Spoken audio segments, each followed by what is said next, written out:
Hello dear friends, welcome to innovative background. तो बच्चों, हम क्या पढ़ रहे थे? इलेक्ट्रिक डायपोल की वजह से इलेक्ट्रिक फील्ड फाइंड आउट कर रहे थे, ठीक है। उसके एक्सिस पे हम इलेक्ट्रिक फील्ड फाइंड आउट कर चुके हैं। आज हम पढ़ेंगे उसकी इक्वेटोरियल लाइन पे। तो equatorial line first of all क्या होती है? एक्सिस के तो परपेंडिकुलर लाइन होती है, जो कहाँ से पास होती है? आपके डायपोल के सेंटर से पास होती है और एक्सिस के परपेंडिकुलर होती है। ये आपको नज़र आ रही होगी, मैंने बना दी है। ये होती है आपकी इक्वेटोरियल लाइन, ठीक है। तो इक्वेटोरियल लाइन पे लिखो, सबसे पहले हम इलेक्ट्रिक डायपोल बनाएंगे। ध्यान रखना, यहाँ पे जो सबसे मेन पॉइंट वो है आपको डायग्राम बनाना अच्छे अच्छे से। डायग्राम अगर आपने अच्छे से बना लिया तो कैलकुलेशन में कुछ है ही नहीं, बस सिंपल सी कैलकुलेशन। डायग्राम बनाओ सबसे पहले। तो फर्स्ट ऑफ ऑल हम इलेक्ट्रिक डायपोल ड्रॉ करेंगे। माइनस क्यू प्लस क्यू, दो चार ले लिए, सेम मैग्नीट्यूड के और अपोजिट नेचर के। उनके बीच डिस्टेंस हमने कितनी कंसिडर की है? 2L distance. यहाँ पे एल एल क्यों क्यों कंसिडर किया? क्योंकि मिड पॉइंट से दोनों पार्टों को, दोनों चार्ज के ये डिस्टेंस एल एल हो गई सेंटर पॉइंट से, ठीक है। तो टोटल डिस्टेंस हमारे पास कितने आ गए दोनों चार्ज के बीच में? 2L। पी वेक्टर आपको पता ही है ऑलवेज किधर होता है? नेगेटिव टू पॉजिटिव चार्ज, तो ये तो आपको पता ही है, ठीक है। फिर उसके बाद में हम इस इक्वेटोरियल लाइन के ऊपर एक पॉइंट कंसिडर करेंगे, क्यू। आप कहीं पे भी कंसिडर कर सकते हो। तो ये जो डिस्टेंस है ना, वाई आर ए कुछ भी आप कंसिडर कर सकते हो, ठीक है। आप आर डिस्टेंस भी कंसिडर कर सकते हो, एक्स भी कंसिडर कर सकते हो, वाई भी कंसिडर कर सकते हो, ए भी कंसिडर कर सकते हो, एज योर चॉइस, ठीक है। तो मान लो मैंने यहाँ पे आर कंसिडर कर लिया, एक्स कंसिडर कर ली, ठीक है। डिस्टेंस भी कंसिडर हो गई आपके सेंटर पॉइंट से इक्वेटोरियल लाइन के ऊपर, जो आपका पॉइंट प्रेजेंट है वहाँ पे, ठीक है। फिर आफ्टर दैट हम क्या करेंगे? जो दोनों चार्जेज है उस पॉइंट पी, उस पॉइंट क्यू के ऊपर इलेक्ट्रिक फील्ड किस डायरेक्शन में शो करेंगे? तो देखो, पॉजिटिव चार्ज के कारण electric field intensity outward direction में कितनी हो गई? E B vector. Negative charge की वजह से इलेक्ट्रिक फील्ड लाइन हमेशा क्या होती है? इनवर्ड। तो इलेक्ट्रिक फील्ड इंटेंसिटी क्या होगी आपकी? ई ए। तो आपको दो इलेक्ट्रिक फील्ड शो हो रहे होंगे, ए बी एंड ई ए, ठीक है डियर स्टूडेंट्स। ई बी है आपके प्लस क्यू चार्ज की वजह से पॉइंट क्यू के ऊपर, और ई ए है आपकी माइनस क्यू चार्ज की वजह से पॉइंट क्यू के ऊपर इलेक्ट्रिक फील्ड इंटेंसिटी, ठीक है। अब आता है हमारे पास में, सर ई और ई बी जब हम फाइंड आउट करेंगे तो चार्ज तो हमारे पास हो ही गया, बट उस पॉइंट क्यू की इन दोनों चार्ज से डिस्टेंस भी तो पता होनी चाहिए, क्योंकि हमारे पास फॉर्मूले में क्या होता है? पॉइंट चार्ज की वजह से इलेक्ट्रिक इंटेंसिटी क्या होती है? के क्यू अपॉन आर स्क्वायर, ठीक है। के क्यू अपॉन आर स्क्वायर, तो क्यू तो मिल ही गया। अब ये डिस्टेंस कितनी होगी? ये वाली डिस्टेंस और ये वाली डिस्टेंस, ठीक है डिस्टेंस, क्योंकि दोनों डिस्टेंसों का होना हमारे पास में बहुत ज़रूरी है। तो देखो डिस्टेंस कैसे फाइंड आउट करने वाले। सबसे पहले मैंने देखो यहाँ एंगल थीटा और थीटा, ये दोनों इक्वल क्यों रहे? देखो दोनों ट्रायंगल्स को हम सबसे पहले कॉन्करेंट प्रूव कर लेते हैं। कैसे? देखो यहाँ पे आपको दो ट्रायंगल नज़र आ रहे होंगे, एक ये रहा ट्रायंगल, एक ये रहा ट्रायंगल। इसके अंदर ये वाली साइड, ये वाली साइड, बिकॉज आपका मिड पॉइंट था इसलिए दोनों इक्वल हो गई। ये 90 डिग्री, ये 90 डिग्री, ठीक है डियर स्टूडेंट्स। तो जब ये 90 डिग्री, तो आपको एक शेप इस तरह से दिखाई दे, तो ये भी थीटा रहेगा, ये एंगल भी इक्वल रहेंगे। इट मीन्स यहाँ पर हमने कंसिडर कर लिया कि ये भी थीटा है, ये भी थीटा है, ठीक है। जब ये थीटा हो गया तो आप केवल एक राइट एंगल ट्राइंगल ले लो, ये वाला, ठीक है। ये एल है, ये आपका वाई या आर कंसिडर कर लो। तो ये वाली डिस्टेंस आपको पता लग रही हो कितनी आ रही है? Under root R square plus L square, ठीक है डिस्टेंस। तो इट मीन्स हमारे पास में ये वाली डिस्टेंस और ये वाली डिस्टेंस भी इक्वल आ गई। जब दोनों डिस्टेंस इक्वल आ गई, दोनों ही कितनी आएगी? Under root R square plus L square. यहाँ आर की जगह देखो यहाँ वाई लिया हुआ था, वाई कंसिडर कर सकते हो, नो प्रॉब्लम। अब आता है कि सर जब दोनों डिस्टेंस इक्वल है, चार्ज का मैग्नीट्यूड भी इक्वल है, तो ई और ई बी भी दोनों इक्वल होंगे नहीं होंगे? बिल्कुल, ई और ई बी भी आपकी क्या रहेगी? इक्वल रहेगी। जैसे कि यहाँ पे मैं आप लोगों को मैग्नीट्यूड लेके दिखा देता हूँ। यहाँ पे आपको ओनली मैग्नीट्यूड लेना है। तो सबसे पहले आपको ई और ई बी का मैग्नीट्यूड लेना है, कि आई के पाक वो नहीं लिखने, ठीक है। ओनली मैग्नीट्यूड ऐसे डायरेक्शन शो कर सकते हो। ये किस डायरेक्शन में है? ये है आपका क्यू ए डायरेक्शन में, इन क्यू ए डायरेक्शन। और आपका ई बी किस डायरेक्शन में? देखो बच्चों, ये है बी क्यू डायरेक्शन में, तो आप यहाँ लिख सकते हो इन बी क्यू डायरेक्शन। जब ई और ई बी आ गए, देखो दोनों का मैग्नीट्यूड सेम सेम है। किस फॉर्मूले से निकाला? K Q upon R square. और आर स्क्वायर का मतलब बोले तो हमारे पास में under root Y square plus L square. यहाँ वैसे तो एक्स मानना आपको, क्योंकि जब सब जगह एक्स में, देखो फॉर्मूले में सब जगह एक्स ले रखा है। तो जैसे आप इसको सोल्व करते हो तो हमारे पास में ए एंड ई बी दोनों का मैग्नीट्यूड सेम आ गया, ठीक है। बट ये दोनों इलेक्ट्रिक फील्ड सेम डायरेक्शन में नहीं है, ना ही अपोजिट डायरेक्शन में, ना ही परपेंडिकुलर है। इट मीन्स ना तो आप इनको ऐड कर सकते हो ना सब्ट्रैक्ट कर सकते हो। तो फिर इसके लिए रूल होता है बच्चों, हमेशा वेक्टर्स को उनके कंपोनेंट के अंदर रिजोल्व करना। दो परपेंडिकुलर वेक्टर्स के अंदर रिजोल्व करते हैं, सबसे बेस्ट तरीका होता है। जब आपके दो वेक्टर्स ना तो 90 डिग्री पे होते हैं, ना सेम डायरेक्शन में होते हैं, ना अपोजिट डायरेक्शन में होते हैं, उनका सबसे बढ़िया तरीका है सोल्व करने का क्वेश्चंस को, उन वेक्टर्स को हम दो परपेंडिकुलर कंपोनेंट के अंदर रिजोल्व करते हैं। ठीक है, तो रिजोल्व करने के लिए पहले थीटा पता होना चाहिए। देखो डियर फ्रेंड्स, यहाँ आपको टू थीटा नज़र आ रहा होगा, थीटा थीटा ये कैसे आया।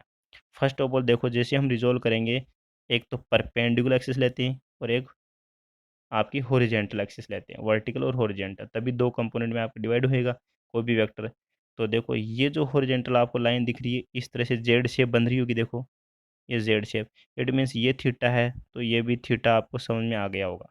ठीक है, ये जेड शेप की वजह से ये थीटा, तो ये भी थीटा। ठीक है, दूसरा आपने देखा होगा, जब दो पैरेलल लाइंस होती है, उनको आपकी कोई थर्ड लाइन कट करती है, तो ये वाला एंगल और ये वाला एंगल इक्वल होता है, ये भी थीटा, तो ये भी थीटा। तो सेम आपने देखा होगा, ये लाइन आ रही है आप लोगों के पास में, यहाँ पे देखो ये लाइन आ रही है, तो एक लाइन ये रही, एक लाइन ये रही।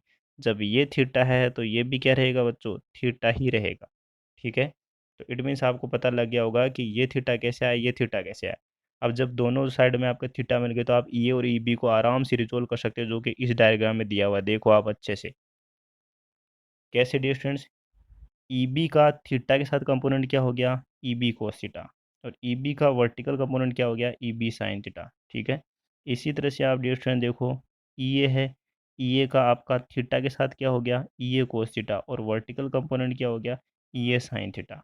ठीक है, अब आप देखो यहाँ पे ई ए साइन थीटा, ई ए और ई बी साइन थीटा दोनों मैग्नीट्यूड में भी सेम है। सेम कैसे हुए, sine theta sine theta, E A and E B already मैंने आप लोगों को पहले बता दिया, दोनों क्या है, इक्वल है।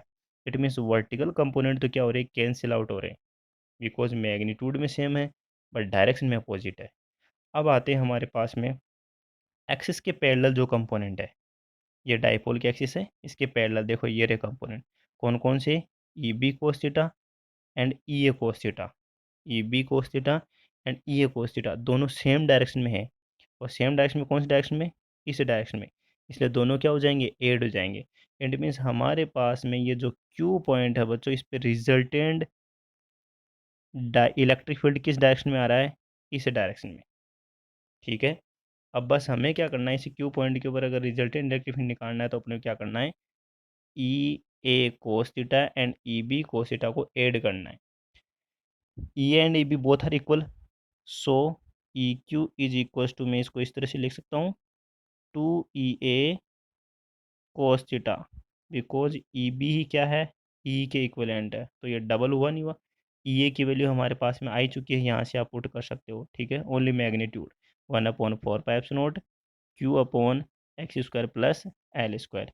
कोस थीटा कहाँ से निकाले, कोस थीटा की वैल्यू आपको पुट करनी है डायग्राम से, जियोमेट्री से, यहाँ से। कोस थीटा इक्वल्स टू क्या होता है डियर स्टूडेंट से, बेस डिवाइडेड बाई हाइपोटेन्यूज। ठीक है, तो बेस हमारे पास में क्या है, एल, और हाइपोटेन्यूज क्या था, root X square plus L square. तो देखो यहाँ से हमारे पास में कोस थीटा की वैल्यू ये देखो ये रही, L upon root X square plus L square. ठीक है, और ये हमारे पास में टू ई ए आई गया।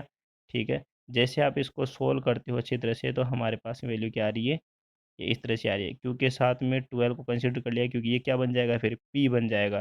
पी इक्वल्स टू क्या आ गया dear students, Q dot 12 dipole moment. ठीक है, ये तो यहाँ तक तो हमारे पास जनरल फॉर्मूला आ गया। अब हम क्या लेते हैं, डाइपोल को वेरी शॉर्ट कर लेते हैं।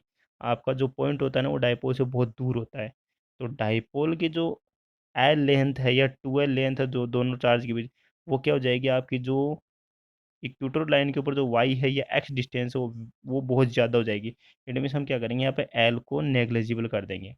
जैसे ही आप एल को नेग्लिजिबल करते हो डिस्टेंस, तो क्या आ रहा है, E Q is equal to K P upon X cube, K P upon X cube. ठीक है डिस्टेंस, एक्स क्यूब या वाई क्यूब जो भी आप कंसिडर करते हो, जिसे फॉर्मूले में यहाँ लिख दिया इस तरह से, के पी अपॉन वाई क्यूब। अब तक सब जगह हम एक्स क्यूब ले रहे थे, तो आप एक्स क्यूब भी कंसिडर करोगे। अब देखो ये माइनस आई क्यूब क्यों बना रहा है, अभी हमने क्या देखा, ये डाइपोल था, minus Q plus Q. P की डायरेक्शन हमेशा किधर होती है students?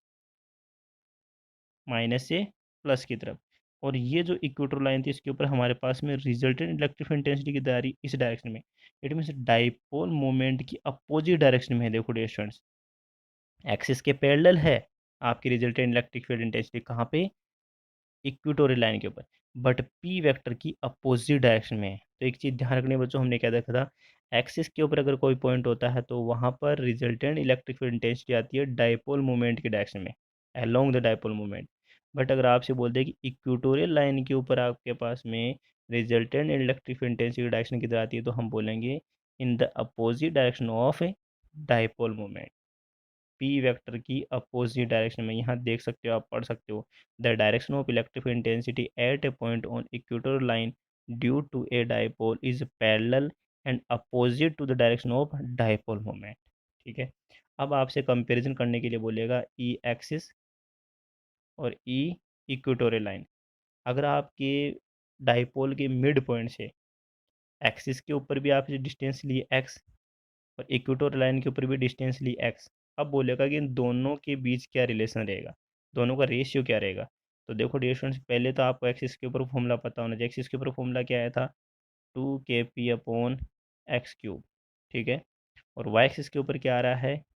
kp/x³। It means x और एक्स मान लो मैं इक्वल मान लेता हूँ, ये भी मान लो 2 मीटर, ये भी 2 मीटर, ये भी 3 मीटर, ये भी 3 मीटर, के से आपका के कैंसिल, पी से P cancel. It means axis के ऊपर आपकी electric intensity compare to equator double रहेगी। तो रेशियो क्या रहेगा? 2:1। बस ये चीज़ आपको ध्यान रखनी है। सेम डिस्टेंस के लिए इक्वेटोरियल और एक्सिस के लिए सेम डिस्टेंस के लिए आपको ये इतना याद रखना है, एक्सिस का इलेक्ट्रिक फील्ड और इक्वेटोरियल लाइन के ऊपर इलेक्ट्रिक फील्ड का रेशियो आएगा 2:1 फॉर द सेम डिस्टेंस। ठीक है डियर फ्रेंड्स,